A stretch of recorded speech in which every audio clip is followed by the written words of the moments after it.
เป็นกว่าเธอนั้นก็มาโหเธอสู่อันในจัดนั้นแต่เป็นห้อยปาโตสร้างน้ำกีเย็นทองขอสับแรงอ่อนเปียวพอมือเดียวกว่าเขานั้นก็ได้สีกวยกาเธอเมื่อนั้นหูไว้ว่าก็หักไม่ก็มีทางพิษเราเงินมาหันตั้งเสียงจังหมดนั้นมันเป็นเรื่องเขาจะพิษเนื่อจะเกิมยามวันเดย์หักผ่านสิก็นั้นแค่เมื่อนั้นหูไว้ว่าในหัวเธอเขาได้เป็นก็เดินหักไม้ตัวเหลวในหัวใจเขาเลยเจ็บไว้ที่อันลาดออกกว่าได้แค่มาเลยหัว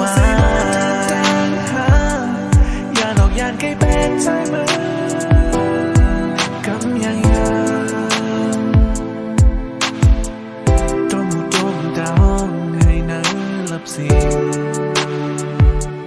เกี่ยวเป็นดาดกล้วยหาลองมาหูเธอแน่ทั้ง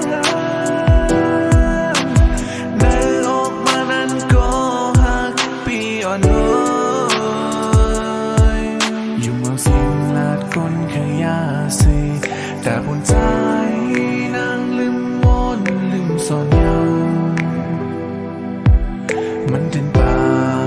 อย่าจูโหเธอน้องนั้นใจห้ามก็ไม่มันเดินป่าอย่าจูโหเธอน้องนั้นใจห้ามก็ไม่ซึ่งก็แหลกลายก็ว่าจะไล่แจกใจจนว่ามานั้นอยู่คนง่ายก็นั่นแหละก็ไล่นั่งให้ยอมน้ำตาก็เลยตกลงมาเหตุให้เขานั้นขึ้นวนถึงยาป่าตั้งเดินเจอมันเป็นกอบฉันเบอร์พาเหตุให้เราสองก็นั้นเลยห่างไกลอยู่ไล่ก็แล้วมานั่งอยู่จำพายยาวน้องจงพร้อมไล่ก็บอกว่าใจนั้นแค่อยู่จนสุดอย่าดอกยานใกล้เป็นใจมือ